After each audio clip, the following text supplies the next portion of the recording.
Bonjour Saouda Abdou. Bonjour Anne-Constance. Bonjour Bonjour. Maoré. Ah aussi, Bouanaïdja. Bonjour et bonjour à Maï tout entière. Alors vous êtes tous les deux sur le plateau ce matin en tant que membres élus du Conseil économique, social et environnemental de Mayotte et on va parler de ce rapport que vous publiez, que vous présentez tout à l'heure dans l'hémicycle du Conseil départemental et qui a pour principe de nous expliquer qui fait quoi. Alors, Madame, Monsieur, c'est une chance de vous avoir sur le plateau parce que vous venez pas souvent. Et j'avais envie, en première question, de vous demander comment fonctionne le Conseil économique et social et environnemental de Mayotte. Saouda, allez, Oui. honneur aux dames. Oui, alors c'est toujours un plaisir pour nous, en tant que membres de la société civile organisée, de pouvoir en fait venir échanger, partager avec la population les enjeux qui sont les nôtres. Alors vous êtes Donc, élus. Nous sommes élus, donc vous nous aussi. sommes des représentants. Oui, on est tous des élus. Voilà, nous sommes des représentants en fait de la société civile organisée, des hommes du terrain. Donc nous représentons des entreprises en local, des organisations syndicales, des agriculteurs. en même temps des organisations non professionnelles, des associations en local. Donc nous sommes 32 membres exactement organisés en commission et nous Et sommes... qui vote pour vous? Ah aussi. Nous sommes des représentants. Nous sommes des représentants envoyés par nos organismes d'origine D'accord. respectifs. Voilà. Ok. Mandatés, Donc, au fait, on est des mandatés. D'accord. Le, le conseil, en gros, Oui. si vous permettez, le Bien conseil sûr. est composé donc, de 4 collèges. Donc, le collège des entreprises et des organisations professionnelles non salariées, le collège des organisations professionnelles du secteur public et du secteur privé. Vous avez également un autre collège, celui des associations et des organismes de l'économie sociale. Et le 4e, c'est les personnalités, une personnalité qualifiée. Donc, en l'occurrence, aujourd'hui, c'est notre président, Abdou Dalani. Voilà. Alors, vous travaillez de deux manières, si j'ai bien compris. Vous, d'un côté, vous commentez, vous conseillez le conseil départemental, et puis vous vous autosaisissez pour réaliser des rapports. Effectivement, nous, on est la deuxième assemblée. Notre rôle, nous, on est aux côtés, en tout cas, nous sommes le conseiller principal du conseil départemental. Toutes les décisions, la plupart en tout cas, des décisions qui sont prises par le conseil départemental, ils doivent passer, ils ont l'obligation de nous saisir pour avis. Nous donnons notre avis. Alors, cet avis peut être suivi ou n'est pas suivi, mais en tout cas, c'est un avis, c'est l'avis des experts, en tout cas socio-économiques, comme l'a dit, des experts. Donc, l'importance, en tout cas, c'est de faire connaître, non seulement à la population, mais aussi aux élus du département, de l'importance de s'approprier les rapports. Parce que depuis 20 ans, tout ce que nous avons prédit, les rapports qui ont été donnés par là, et ça se réalise. Là, on va voir là d'ici 2 mois, il va y avoir le budget du département qui va être dévoilé. On vous sortira le rapport qu'on a fait il y a 3 mois, que toutes les prévisions du budget du département, ça sera au centime près par rapport à nos prévisions. Que vous aviez dit. Alors là, aujourd'hui, tout à l'heure, dans l'hémicycle du conseil départemental, vous présentez ce rapport qui vise à expliquer la répartition et l'exercice des compétences territoriales à Mayotte. C'est un rapport que vous êtes autosaisi en réalité. Vous vous êtes dit, c'est important pour clarifier le développement de savoir qui fait quoi. Oui, alors, donc l'une des missions du Conseil économique et social, c'est de s'intéresser en fait aux enjeux du territoire, aux problématiques du territoire. Et donc ce rapport qui s'intéresse fortement à nos collectivités, à leur rôle, leur place dans l'action publique, est d'autant plus important puisque c'est ce qui organise en fait l'administration publique au sein du territoire et c'est ce qui actionne en fait les réponses données à la population. Mais alors justement, est-ce que à la lecture de ce rapport qui est dense, est-ce que c'est bien clair qui fait quoi à Mayotte? Est-ce que tous les acteurs publics et privés savent bien assez clair. Qui fait dans ce rapport, nous invitons vraiment la population, en tout cas pour tous, en tout cas de s'approprier, ne serait-ce que le petit résumé qui est ici en face, un petit montrez-le un peu plus haut à l'écran. Voilà, là on aussi. a fait un petit résumé. Voilà. Tous les axes, en tout cas, de ce rapport, on les a condensés en quelque sorte. C'est qu'on est dans une république où il y a des institutions bien organisées, chacun de son côté, avec les compétences et qui, normalement, et les moyens qui devaient être mis en place.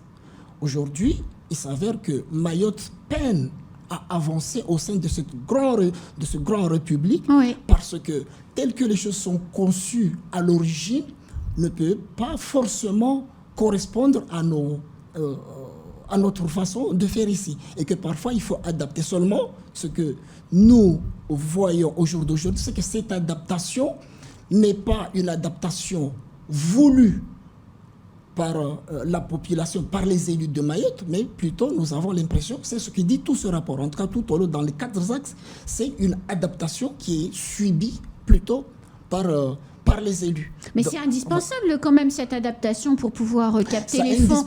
Je pense aux milliards 6 du contrat de convergence et de transition écologique. L'origine de ce rapport, est partie, c'est quand on a voulu, au départ on voulait se saisir pour faire le bilan du plan de convergence.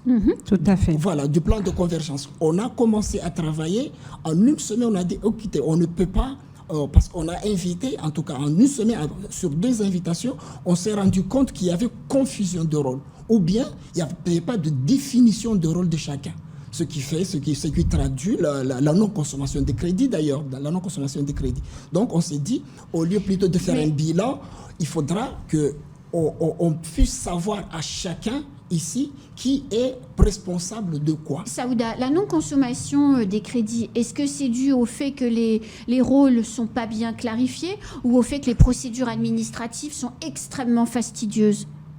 Au-delà des problématiques techniques, juridiques, législatives, ce que nous avons, et ça c'est suite aux auditions que nous avons réalisées, aux témoignages de cadres, parce qu'il faut savoir que ce rapport a été réalisé, nous avons auditionné une 20aine d'institutions, de cadres, d'élus, d'anciens élus, anciens présidents du département, pour comprendre.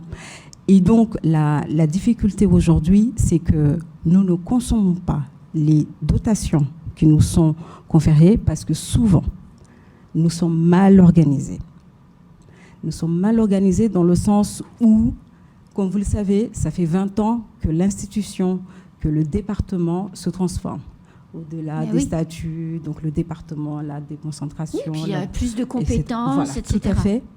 Les intercos sont arrivés en 2015. La loi Nouvelle Organisation de Territoire est arrivée aussi en 2015. Donc avec tout ça, ça complique. Nous avons des trous dans la raquette.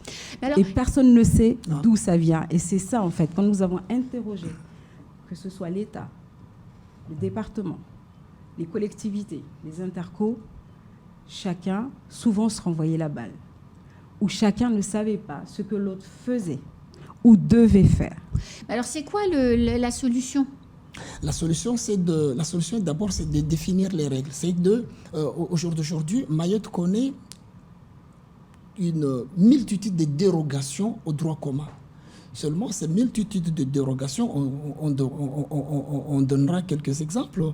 L'exemple, par exemple, moi, en tant que représentant du personnel, des agents publics, en tout cas des salariés, en 2004, lors de la décentralisation, il y a eu une dérogation à la fonction publique concernant les agents spécifiques à Mayotte.